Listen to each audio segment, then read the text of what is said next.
Salve, muito boa noite. Olha, definitivamente este foi um ano que começou muito antes do Carnaval, né? Foram muitas mudanças de ministros, farpas trocadas entre Congresso e Palácio do Planalto, e agora essa é uma semana super carregada, mas enfim, passou o Carnaval. Nós estamos aqui no Frente a Frente, que é o programa de política transmitido diretamente dos estúdios da Rede Vida daqui de Brasília.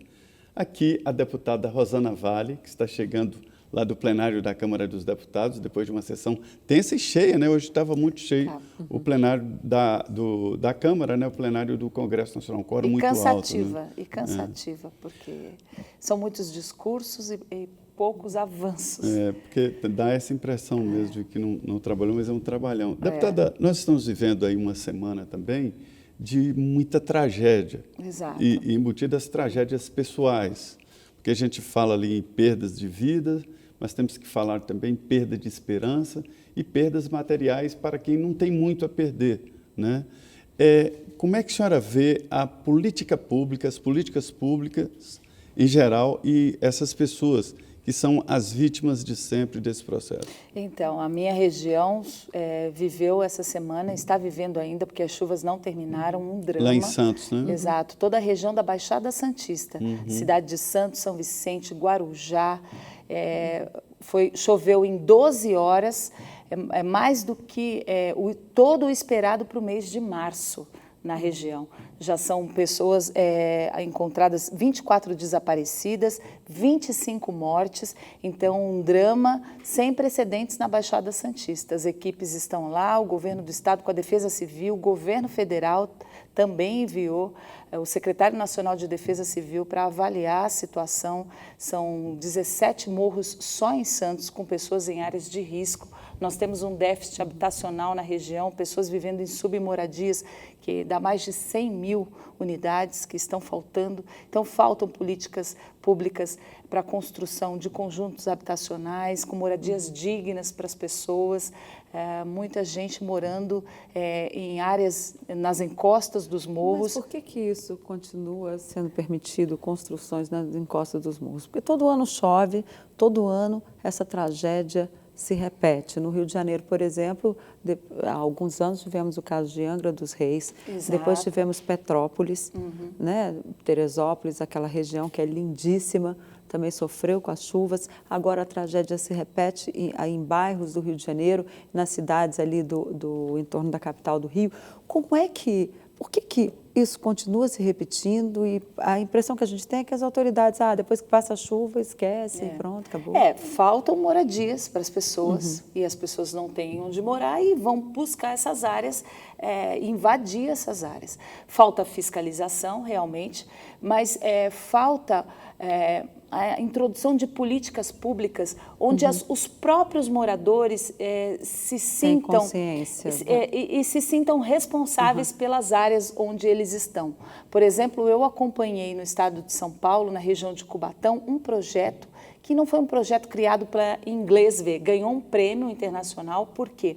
Porque foi um projeto onde metade da população que vivia nos bairros Cota de Cubatão, uma área no entorno da Serra do Mar, que liga a Baixada Santista à capital, a São Paulo, metade saiu para um conjunto habitacional e a metade que ficou ganhou uma infraestrutura e foram criados projetos para que a população tivesse a sensação de pertencimento.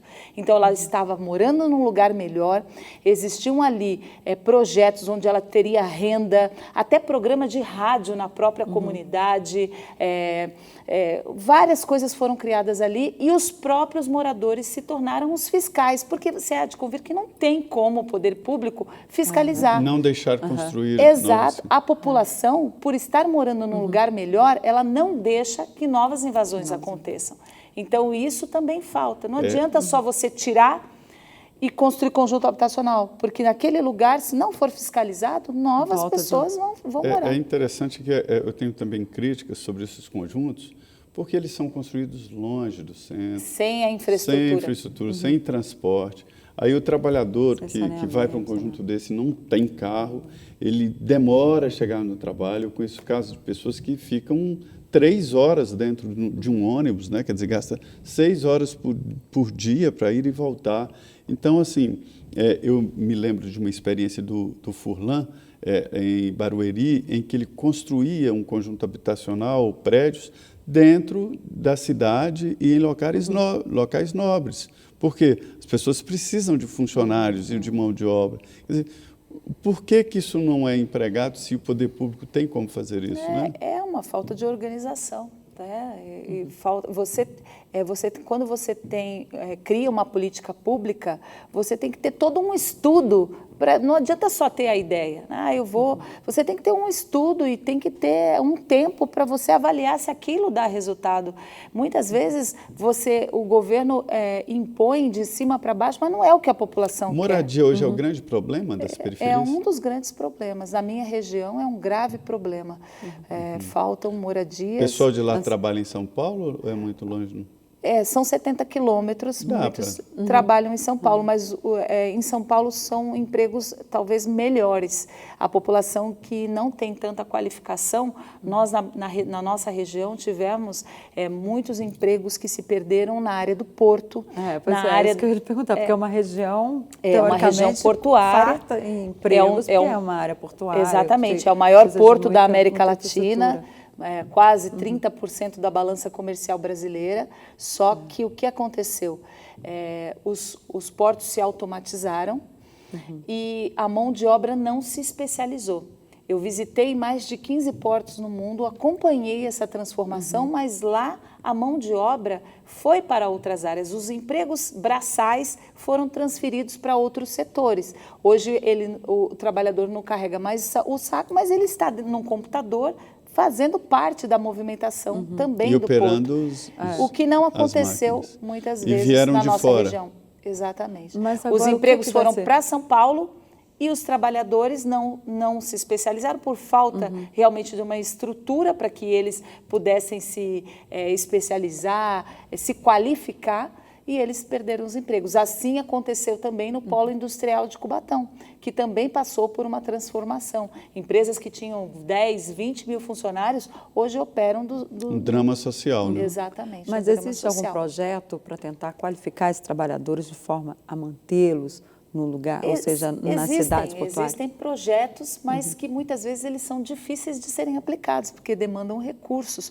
O que a nossa região está tentando encontrar é uma nova vocação. Nós estamos no litoral, temos uma vocação turística, então a gente precisa qualificar a mão de obra, se não é mais necessária na área portuária, para que haja no setor de serviço, por exemplo, que sempre tem demanda, né? Nós recebemos muitos turistas. E vem aí um novo zoneamento da área portuária, exatamente, né? Da região do Porto, o PDZ. Como é que está isso? Porque existe uma disputa ali entre os moradores da cidade também e as empresas, especialmente a Codesp.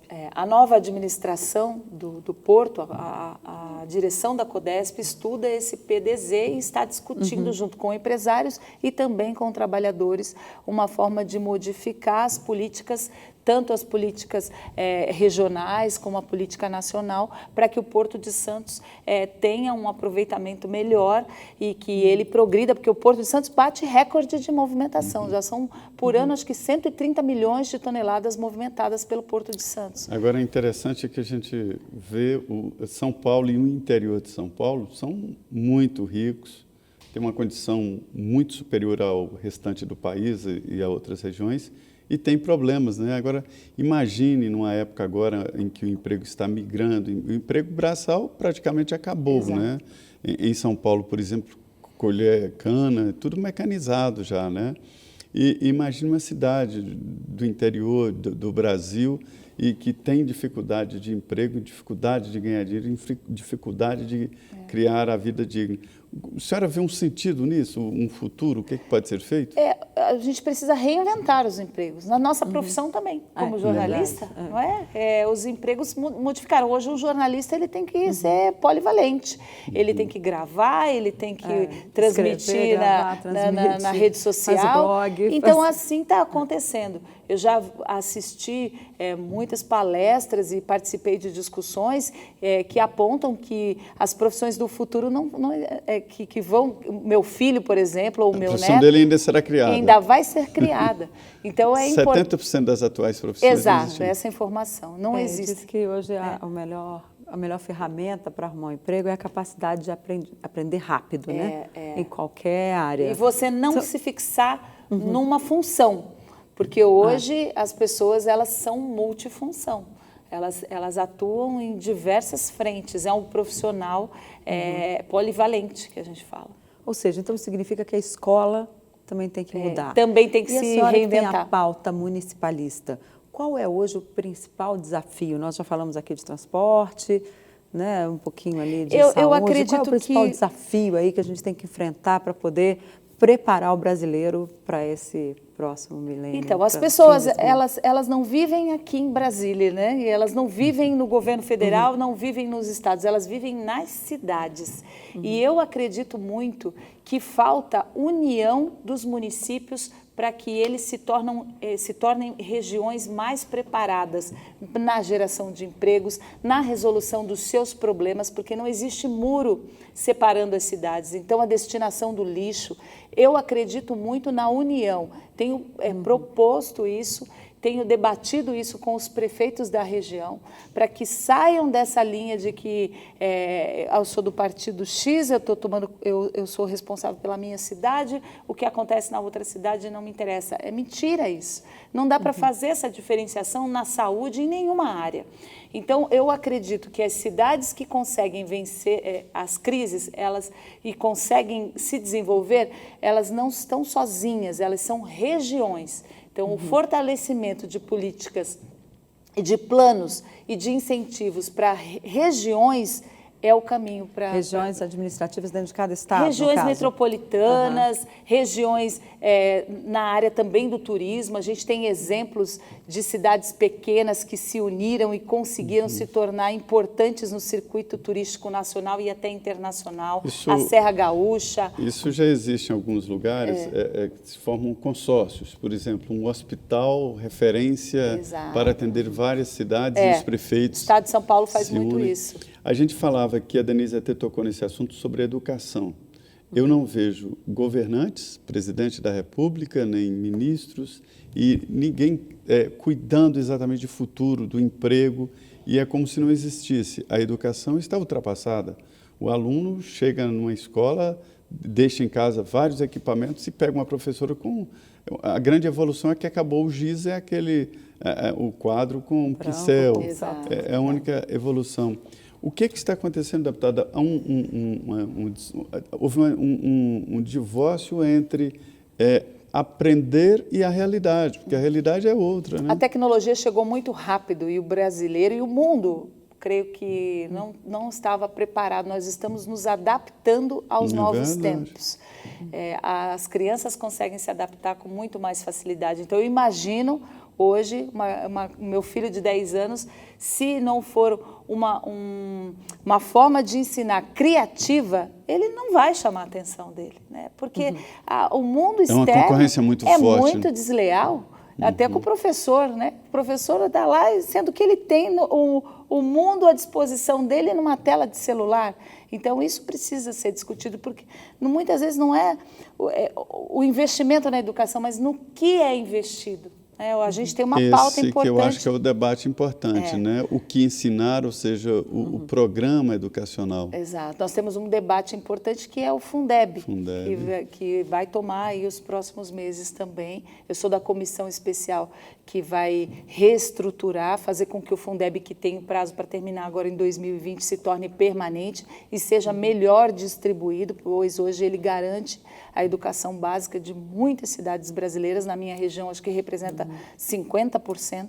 Então, é preciso que a gente dê uma destinação melhor, a renda, os fundos sejam melhor distribuídos. As cidades hoje dependem do Fundeb. Exato. O Fundeb financia a educação. Alguns municípios pagam salários e pronto, acabou o dinheiro. Aí, reforma de escola, equipar escola, é tudo verba do Fundeb, né? Exatamente. E o grande debate é sobre a participação do governo federal. A professora Dorinha, que é a relatora, ela queria 30%, né? Quanto vai ficar ali? Como é que isso... Eu acho que deve chegar a uns 10, 15... 10 é atual, né? É 15%. Ou seja, mas, de qualquer forma vai aumentar. Deve aumentar, sim. E há uma ausência do governo nesse debate, né? Exatamente. O ministro não está indo. Exato. Bom, as reuniões da comissão especial começaram agora, né? Acho que foram, dois encontros, 2 reuniões. Vamos esperar aí as propostas. Para votar o projeto da professora Dorinha. Exatamente. Né? A gente vê que o governo, ele meio que se ausenta em alguns debates, né? A gente já citou aqui a reforma tributária, que a proposta ainda não foi, a administrativa ainda não foi, a história do Fundeb também, que a gente está citando aqui, o Congresso também está indo. Está ganhando protagonismo. Exatamente. Isso vai, a senhora acha que isso vai ser assim? Eu espero que não. Eu espero que não. Eu torço para um consenso. Os poderes, eles não têm que brigar, eles têm que colaborar.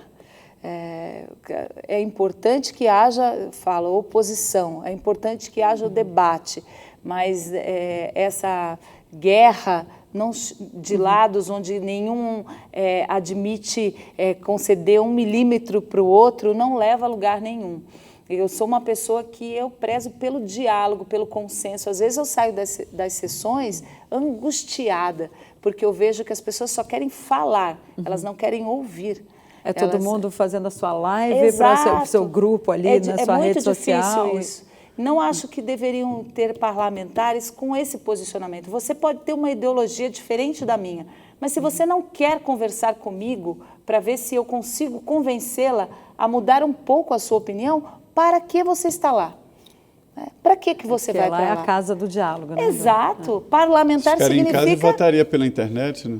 Parlamentar significa conversar, chegar a um consenso. Mas se você parte do princípio que quem não tem a visão da sua janela está errado, é o lado mal da história, como você vai promover o diálogo? Então, isso é uma reflexão que os deputados precisam fazer. Você ter posição diferente é excelente, porque a unanimidade também é burra, né? Se você está sempre só concorda, você não abre o seu leque para pensar de forma diferente. Mas se você também não dialoga, você fica fazendo o seu monólogo ali, o seu discurso, que é o que eu vejo muitas vezes, até nas conversas de bastidor, porque eu represento esse lado e eu sou contra aquele, não importa o que ele fale. Eu ouvi uma frase, diz que hoje, se você é equilibrado, precisa de muita coragem, né? Porque aí você apanha dos dois lados. Quer dizer, essa discussão do WhatsApp do dia a dia, daquele grupo de família, de grupo de amigos, está na Câmara. Exatamente. Está dentro do plenário, no dia a dia das discussões, nas comissões, no plenário? Está desse jeito? As pessoas estão batendo boca mesmo? Estão batendo boca nos grupos das bancadas, estão batendo boca. Mesmo internamente nas bancadas está acontecendo isso? Também. E é estressante para quem já está acostumado. Às vezes eu converso com um outro deputado e falo, é assim mesmo. Eu falo, puxa vida, mas é assim. Eu cheguei aqui... As pessoas foram eleitas legitimamente, eu tive 106.100 votos, eu represento uma parcela importante da população. Nós temos que ter um mínimo de respeito.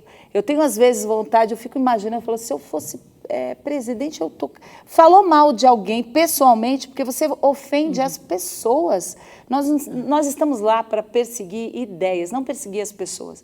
Então, eu não sei como mudar isso, talvez uma mudança no regimento. De não permitir tantas afrontas assim serem ditas, porque... Ou levar todo mundo para o Conselho de Ética, daqui a pouco está todo mundo lá, daqui a pouco vai ter maioria lá, uma fila. Já tem 13. Eu não sei, gente levando advertência. É um sistema que foi criado quando tinham menos partidos e se permitia esse diálogo. Hoje são 35, acho que são 35 partidos. Como é que 28 pode... representados no Congresso. Você tem 35 ideologias diferentes? Não tem. Bom, nós vamos para o nosso último intervalo. Convido você a continuar por aqui. É rapidinho, a gente já volta com a deputada Rosana Vale, do PSB de São Paulo. Daqui a pouquinho.